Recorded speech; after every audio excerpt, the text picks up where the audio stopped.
আমার কাছে দূরে দেশে বিদেশে ছড়িয়ে থাকা সকল শ্রোতা বন্ধুকে অনেক অনেক স্বাগত জানাই audio story with Moumita YouTube চ্যানেলে।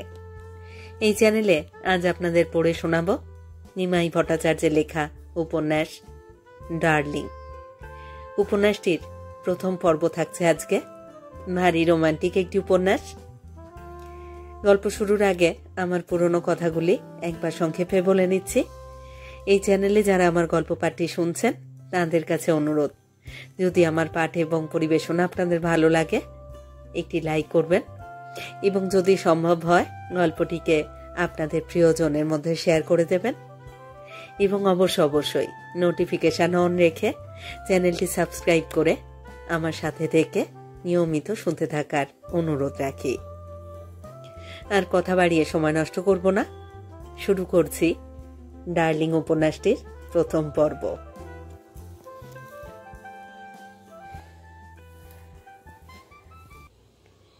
কাছে চুড়ি তো আর চিরকাল থাকে না, ভেঙে যায়, টুকরো টুকরো হয়ে ভেঙে যায়। তবুও সবাই পরে, গোছা গোছা কাছে চুড়ি পরে, হাত ভর্তি করে পরে, শাড়ির সঙ্গে রং মিলিয়ে পরে। রং বেরঙের মনের সঙ্গে রকমারি কাছের চুড়ি পরে।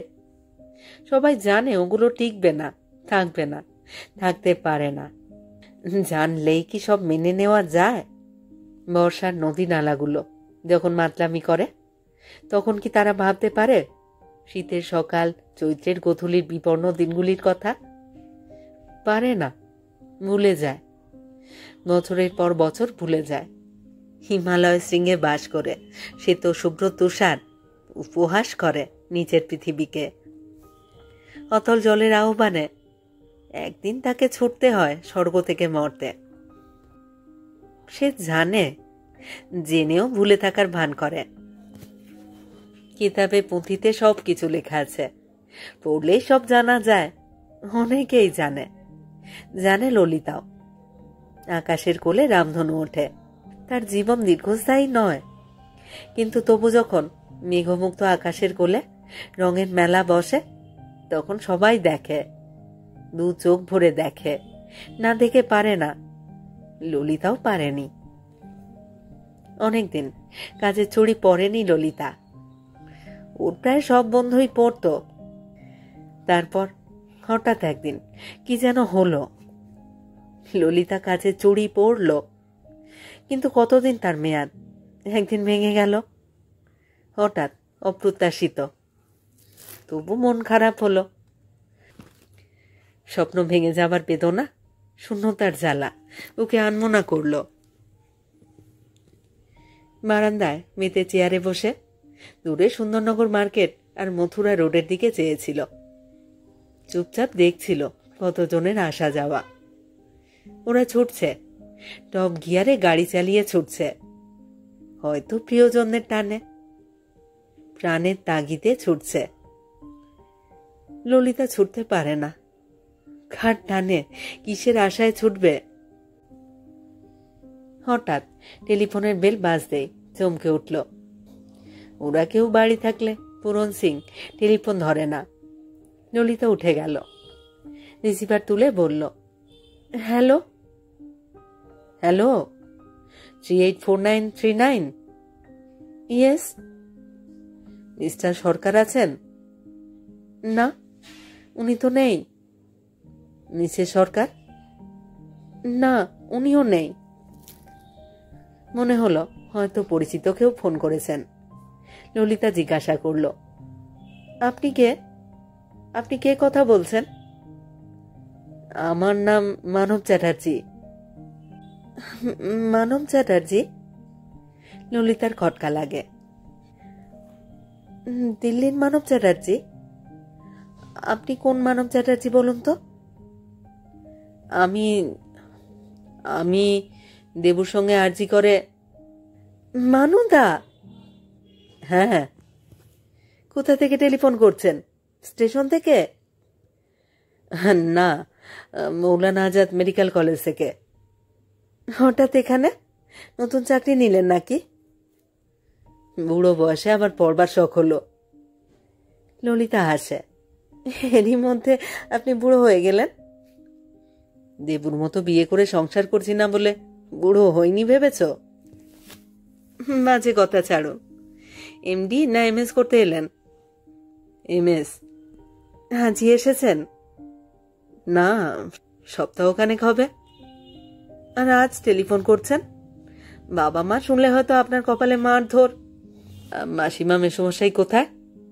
হায়দ্রাবাদ হাউসে, ওরা একটা পার্টিতে গিয়েছেন, একটু পরেই আসবেন। আমি যে ভাবছিলাম একবার আসবো।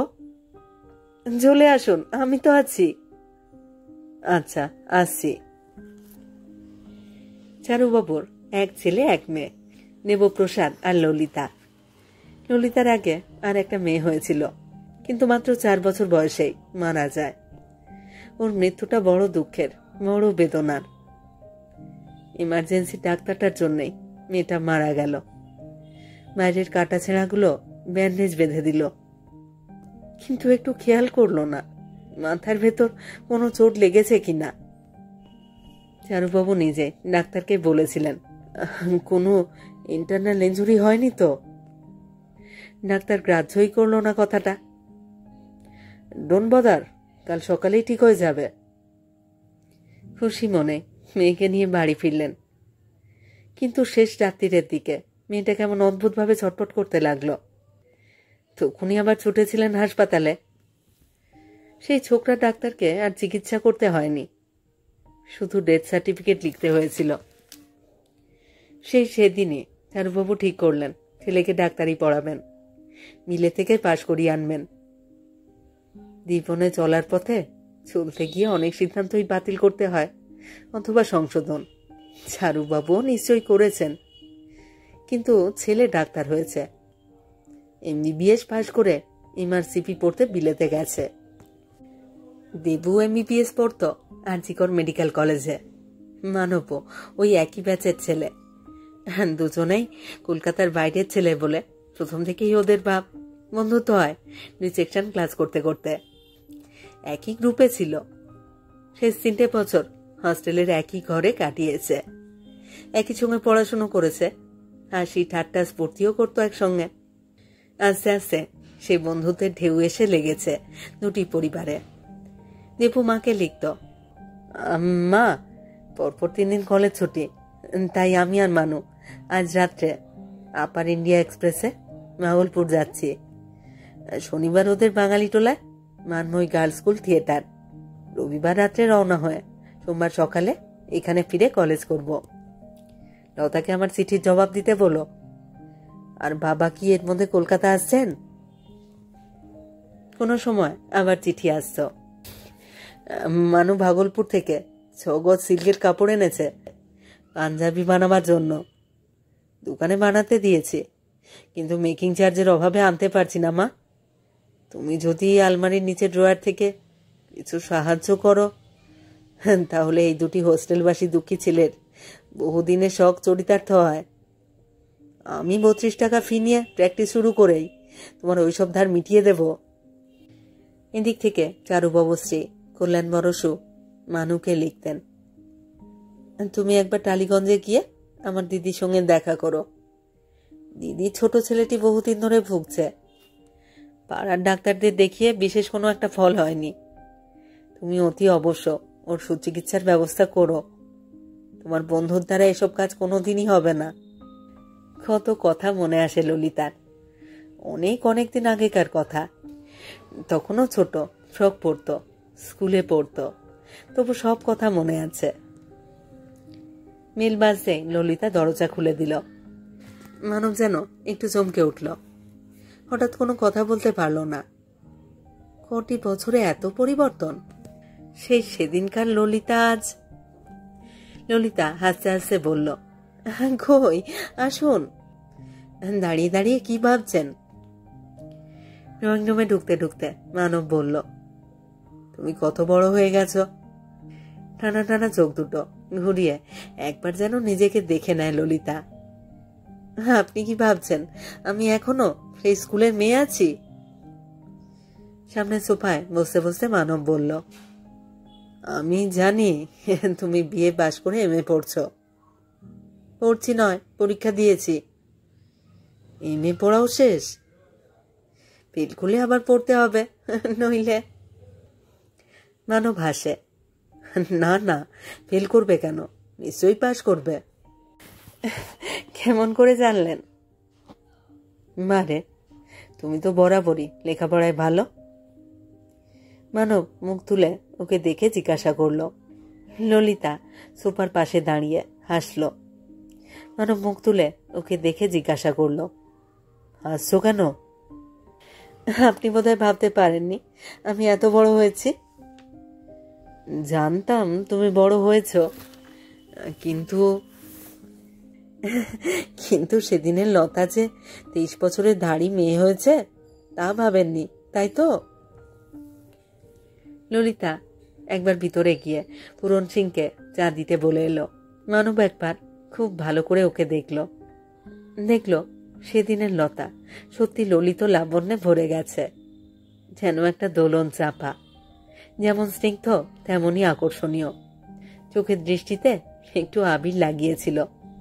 একটা চাপা ছোট্ট দীর্ঘ নিঃশ্বাসও পড়ল, মুখ দিয়ে বেরিয়ে গেল। সে যাই হোক, তুমি কিন্তু ভারী সুন্দর দেখতে হয়েছ। পদ্মার ঢেউয়ের মতো দুরন্ত যৌবনের উত্তাল তরঙ্গ যে তার দেহের সর্বত্র উঠছে আর নামছে তা ললিতা জানে। তবুও মানবের কথাটা শুনতে ভালোই লাগলো। বলল, তাই নাকি?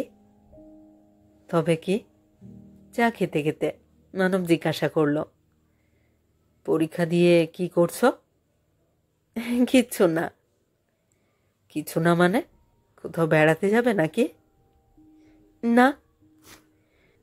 তাহলে বুঝি বন্ধুদের সঙ্গে খুব সিনেমা দেখছো? একেবারেই না, শুধু মার সঙ্গে কাঞ্চনজঙ্ঘা সিনেমা দেখেছি। আর কিছু দেখোনি কেন? এমনি, ভালো লাগে না। তবে কি খুব আড্ডা দিচ্ছ? একটু শুকনো হাসি হাসল ললিতা। বাড়ির বাইরেই যায় না। মানব অবাক না হয়ে আর পারে না। কেন, শরীর টরীর খারাপ নাকি? দেখে কি মনে হচ্ছে শরীর খারাপ? দেখে কি বোঝা যায়? ডাক্তার হয়েও বুঝতে পারেন না? মানব হাসল। তোমার মতো ইয়ং মেয়ে রোগ ধরবার ক্ষমতা আমার মতো ডাক্তারের নেই। কথাটা শুনে ললিতা একটু লজ্জিত, একটু শঙ্কিত হলো। দেখে কি মনে হয় ওর মনের উপর দিয়ে ঝড় বয়ে গেছে? জানা যায় কি ও একবার কাছে চুড়ি পরেছিল, কিন্তু বেশি দিন টেকেনি। কিছুক্ষণের মধ্যে চারুবাবু ও তার স্ত্রী ফিরলেন। মানবকে দেখে যেমন অবাক তেমনই খুশি। প্রণাম, আশীর্বাদ, উল্লাসের পর্ব শেষ হলে চারুবাবু বললেন, আসার আগে তো একটা খবর দিতে পারতে, আমরা তো স্টেশনে যেতে পারতাম। আপনারা স্টেশনে যাবেন বলেই তো খবর দিইনি। হাসতে হাসতে জবাব দিল মানব। চারুবাবু স্ত্রী বললেন, আমরা না গেলেও লতা তো ড্রাইভারকে নিয়ে যেতে পারত। দেখুন মাসিমা, 3rd ক্লাস স্লিপারে আসবার পর স্টেশনে অমন রিসেপশন বড় বেমানান লাগে।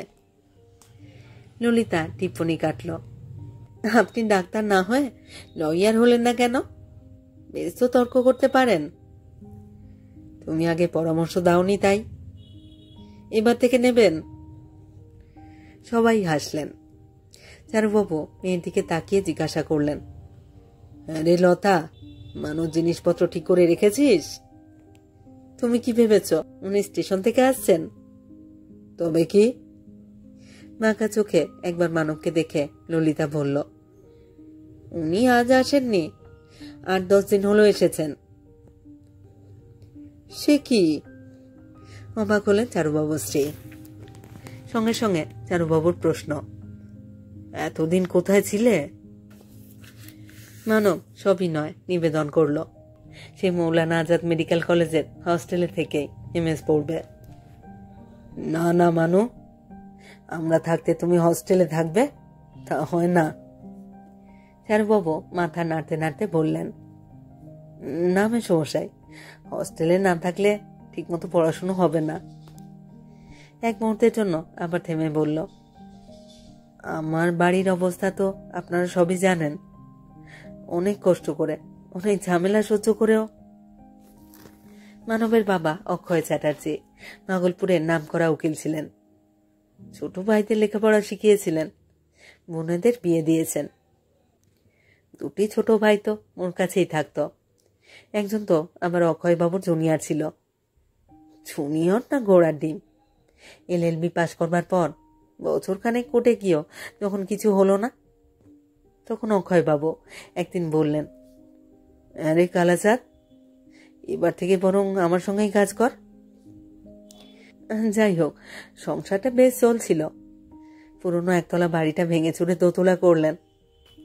মানবকে আর্জি করে ভর্তি করলেন, কিন্তু 3টি মেয়ের একটিও বিশেষ লেখাপড়া করল না। তবু বড় মেয়েটির ভালোই বিয়ে দিয়েছিলেন। মানব যখন হাউস সার্জন, তখনই অক্ষয়বাবু মারা গেলেন। খবর পেয়ে মানব আর দেব দুজনেই পরের ট্রেনে নাগলপুরে চলে গেল। শ্রাদ্ধের দিন চারুবাবু দিল্লি থেকে নাগলপুরে হাজির হয়েছিলেন। আসার দিন স্টেশনে মানবের হাতে 1000 টাকা দিয়ে বলেছিলেন, এটা রেখে দাও, এখন টুকটাক অনেক দরকার হবে। মানব কিছুতেই নিতে চায়নি। শেষে চারুবাবু বলেছিলেন, আর যদি আমি মারা যেতাম, তাহলে তুমি বা তোমার বাবা খুকার পাশে কি এসে দাঁড়াতে না? নিশ্চয়ই দাঁড়াতে। মানব আর একটিও কথা বলেনি, বলতে পারেনি, চোখ তুলে তাকাতেও পারেনি। চোখের জল ফেলতে ফেলতে চারুবাবুকে প্রণাম করেছিল। তারপরের কাহিনী দীর্ঘ এবং করুণ। তবু মানব হার স্বীকার করেনি। জামশেদপুরে চাকরি নিয়েছে, 2টি বোনের বিয়ে দিয়েছে, নাগলপুরের বাড়িটায় 2টো ভালো ভাড়াটে বসিয়ে মার ব্যবস্থা করেছে, আরও অনেক কিছু। চারুবাবু একটু হাসলেন। জানবো না কেন মানু, সবই তো জানি, সবই বুঝি। তবে আমার এত বড় কোয়ার্টার, এই তো 3টি প্রাণী, এখানে থাকলে তোমার পড়াশোনার কোনো ক্ষতি হবে না। মানব কিছু বলবার আগে চারুবাবু শ্রী তাকে বললেন, তাছাড়া হস্টেলের রান্না খেয়ে শরীর টেকে? মানব হাসতে হাসতে বলল, মাসিমা, হস্টেলের মেসে রান্না খেয়ে খেয়ে এমন অভ্যাস হয়ে গেছে যে ওই রকম রান্না না খেলে লিভার ফাংশন করবে না। ললিতা আবার টিপ্পনি কাটে, তাহলে আমার রান্না খেলে আপনার লিভার ফাংশন আরো ইমপ্রুভ করবে। তোমার বেশভূষা আদব কায়দা দেখেই বুঝেছি যে তুমি রন্ধনে দ্রৌপদী। মুখ বুঝে সহ্য করবার পাত্রী ললিতা নয়। অপোজিশন এমপিদের মতো অমন চিমটি কেটে কথা বলবেন না তো। যেমন বোলার তেমনই ব্যাটসম্যান। ইয়ং মেয়েরা যে কংগ্রেসি এমপিদের মতো কোনো মন্তব্যই সহ্য করতে পারে না, তা আমি জানি। অনেকদিন পরে ললিতা আবার হাসল। খুশির হাসি, তৃপ্তির হাসি, আনন্দের হাসি। চারুবাবু ও তার স্ত্রীও হাসলেন। কাকানগরের ওই ফ্ল্যাটে আবার যেন প্রাণ ফিরে এলো। মানব আসে, রোজই আসে, কোনোদিন সকালে, কোনোদিন সন্ধ্যায়। হাসে, গল্প করে, খাওয়া দাওয়া করে। ক্লান্ত থাকলে মাথায় একটা পিলো দিয়ে বড় সোফাতে সে শুয়ে পড়ে, ঘুমোয়। মানু, ওঠ বাবা, সন্ধে হয়ে গেল। মানবের মাথায় হাত দিতে দিতে চারুবাবু শ্রী ডেকে ওঠেন। মানব তখনও ঘুমোয়, কোনো কথাই ওর কানে পৌঁছয় না। তবু উনি বলেন, তাছাড়া এমন বিশ্রীভাবে কেউ শোয়? ঘাড়ে ব্যথা হবে যে। আরো কিছুক্ষণ ডাকাডাকির পর মানব চোখ মেলে। ও, চা খেয়ে নে, দেখ তো নেমে গিয়েছিস। ঘর থাকতে এখানে এভাবে শোবার কোনো অর্থ হয়? মানব উঠে বসে চায়ের কাপটা হাতে নেয়, জিজ্ঞাসা করে, কটা বাজে মাসিমা? 7টা বেজে গেছে। আচ্ছা, এখনো তো বাইরে আলো রয়েছে। এখন তো এই গরমকালে 7:30 পৌনে 8টার আগে তো অন্ধকার হয় না বাবা। চা খাবার পর মানব বাথরুমে যায়, স্নান করে, তারপর খায়। 8:30 পৌনে 9টার মধ্যে বেরিয়ে যায়। হস্টেল হয়ে হাসপাতালে যেতে প্রায় 10টাই বেজে যায়। নাইট ডিউটি থাকলে এই নিয়ম। এছাড়া দুপুরে ক্লাস থাকে, কোনোদিন মৌলানা আজাদ মেডিকেল কলেজে, কোনোদিন সফদারজং হাসপাতালে। সপ্তাহে 2টো ক্লাস হয় উইলিংডনে। MA পাস করে জেনারেল সার্জারি করলেও পড়তে হয় সবকিছু। General surgery, orthopaedic surgery, ENT surgery, ophthalmology surgery. প্রচুর পরিশ্রম করতে হয়। এক গাদা মোটা মোটা বই। তাও কি সব পাওয়া যায় নাকি? বই আর নোটস জোগাড় করতেই তার প্রাণ বেরিয়ে যায়। এর উপর আছে কেস স্টাডি আর হসপিটাল ডিউটি।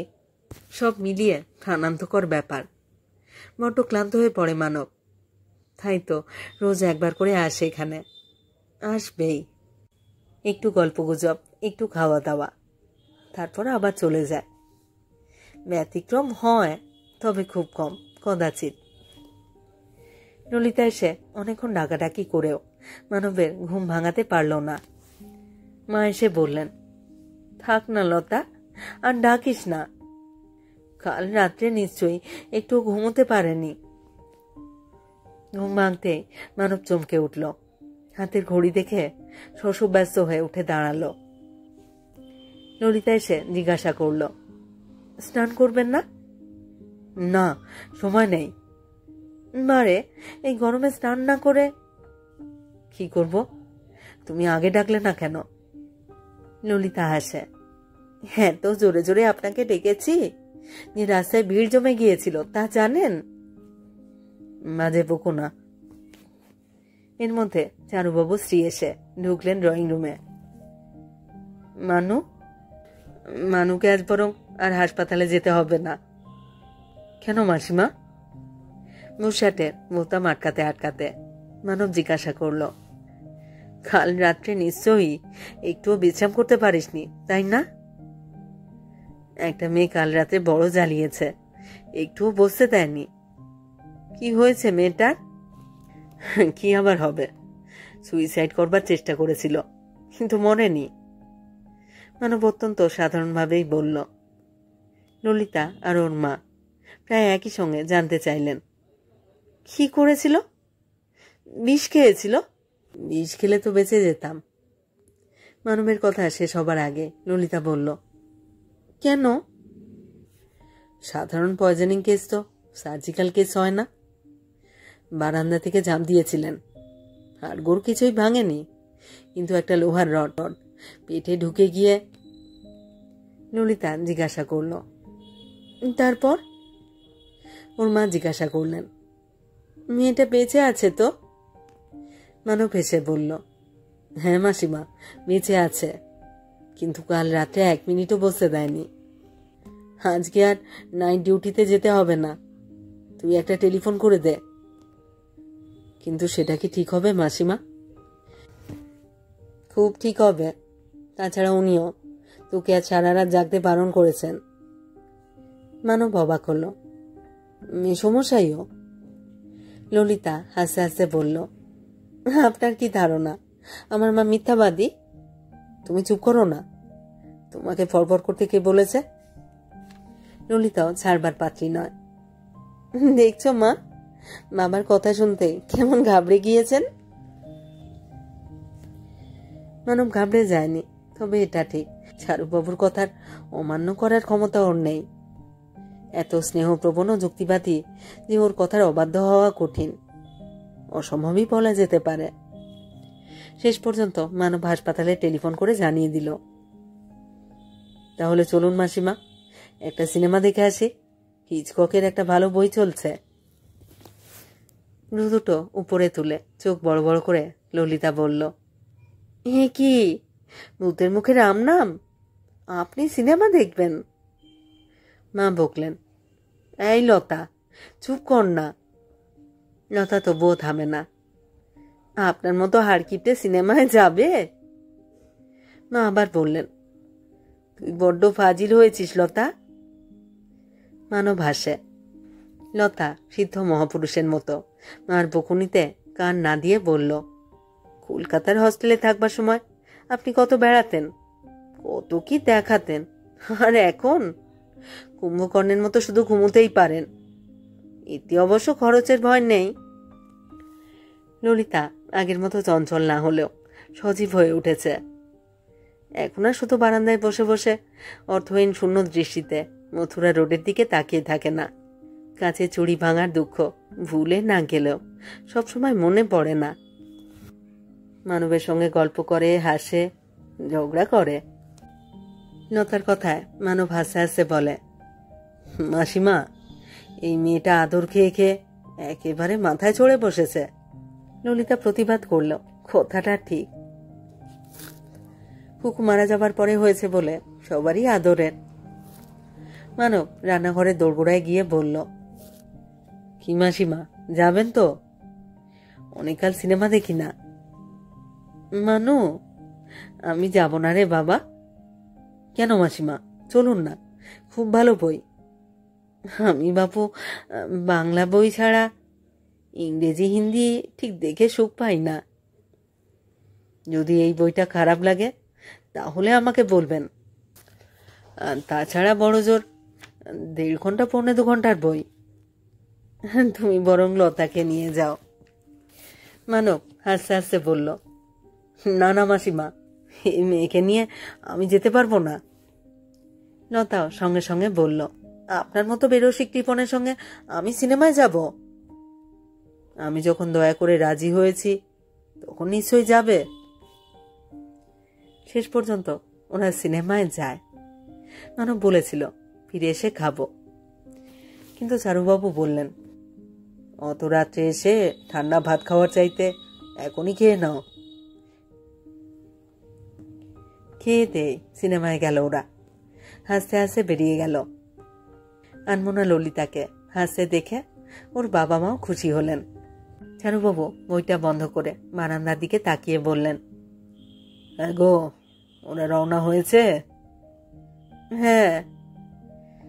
ঘরে ঢুকতে ঢুকতেই জবাব দিলেন ওর স্ত্রী, ভালোই। চারুবাবু আপন মনেই বললেন, কেন, কি হলো? কি আবার হবে? মেয়েটা চুপচাপ সারাদিন বাড়িতে বসে থাকে, দেখলেও তো খারাপ লাগে। স্ত্রীকে নিরুত্তর দেখে উনি আবার জিজ্ঞাসা করলেন, হ্যাঁ গো, ওর কি কিছু হয়েছে? ও তেমন কিছু না।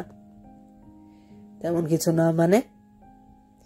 পান মুখে নিয়ে হাতে জর্দা নিতে নিতে চারুবাবু স্ত্রী বললেন, শঙ্কররা চলে যাবার পর থেকে ওর মনটা খারাপ।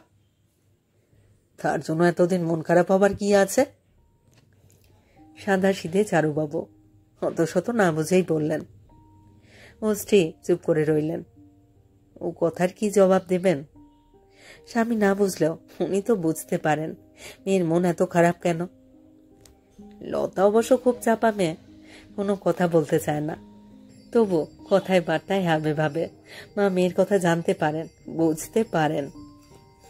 চারুবাবুই আবার বললেন, বাড়িতে একেবারে একলা পড়ে গেছে, কথাবার্তা বলবে কার সঙ্গে? তবু মানু এসেছে বলে এখন একটু আধটু ওর কথাবার্তা শুনতে পাই। মানুকে লতা ভালোবাসে, শ্রদ্ধাও করে। বড় লাইটটা অফ করে দিয়ে ছোট লাইটটা জেলে বিছানা ঠিক করতে করতে চারুবাবু স্ত্রী বললেন, আমাকেও প্রায়ই বলে মানু কত কষ্ট করে বড় হবার চেষ্টা করছে। কাকারা কত ফাঁকি দিল, তবু ওর কোনো অভিযোগ নেই। সে তো বটেই, মানুর মতো ছেলে কটা হয়। সেই মানুদার পাশে বসে সিনেমা দেখতে দেখতে লতার শূন্য মন যেন কিছুটা পূর্ণ হয়। জানেন মানুদা, আগে আমি দারুণ সিনেমা দেখতাম। আগে মানে? এই বছরখানেক আগে পর্যন্ত। তা হঠাৎ বন্ধ করে দিলে কেন? এমনি, ভালো লাগে না। তাহলে আজকে কি তোমাকে জোর করে নিয়ে এলাম? না না, তা বলছি না। তবে সিনেমা দেখতে তো ভালোই লাগে, কিন্তু নানা কারণে অনেকদিন দেখিনি। আজ ভালোই লাগছে, দুজনেরই ভালো লাগছে। বহুদিন পর ললিতা আবার প্রাণ ভরে নিঃশ্বাস নিচ্ছে। মানবের ভালো লাগছে। শৈশবের সরলতা, কৈশোরের চাঞ্চল্য ভালো লাগে, কিন্তু যৌবনের মাদকতা মনকে বিভোর করবেই। 11:15 সিনেমা শেষ। ললিতা বলল, এখন মোটে 11:15 বাজে। হ্যাঁ, তবে আবার কত? আমি ভেবেছিলাম 11:30 আগে শেষ হবে না। ঠিক আছে, 11:30 পর্যন্ত এখানেই দাঁড়িয়ে থাকছি। মানব হাসতে হাসতে বললে, বাজে কথা ছাড়ুন, চলুন হাঁটতে হাঁটতে ইন্ডিয়া গেট যাই। এখন এতটা পথ হাঁটবে? মোটেও এতটা পথ নয়। রাত্রির একটা নিজস্ব মাধুর্য আছে, বৈশিষ্ট্য আছে, দিনের আলোর মতো সার্বজনীন নয়। সেই মাধুর্য বৈশিষ্ট্য একান্ত নিজস্ব। সেই মাধুর্য প্রকাশের নয়, অনুভবের। অনুভূতি দিয়েই তাকে অনুভব করতে হয়। কিন্তু এই অনুভূতিও জন্ম দেয় না দিনের আলোয়। এই অনুভূতি রাত্রির একান্ত সম্পদ। তাই তো রাত্রির অন্ধকারেই ফুল ফোটে, মানুষ ভালোবাসে। দিনের বেলায় আধুনিক গানের আসর হয়, কিন্তু যেই গান শুধু কানে শুনলেই হয় না, সমস্ত শুদ্ধ সত্তা দিয়ে তা অনুভব করতে হয়। সেই বাগেশ্বরী বা দরবারি কানাড়া শুনতে হয় নিস্তব্ধ মধ্যরাত্রিতে। বিচিত্র, সত্যিই বিচিত্র। দিনের বেলায় দেহ রাজত্ব করে, কিন্তু রাত্রিতে দেহ বিশ্রাম নেয়, ঘুমিয়ে পড়ে। মন জেগে থাকে, সজীব সতেজ হয়ে জেগে থাকে।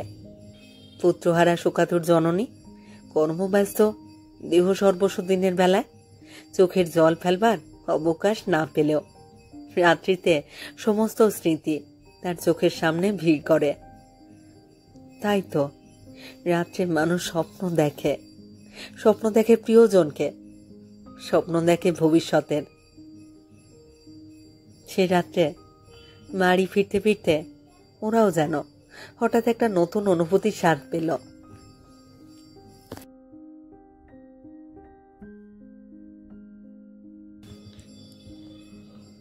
আজ শুনলেন নিমাই ভট্টাচার্যের লেখা ডার্লিং উপন্যাসটির প্রথম পর্ব।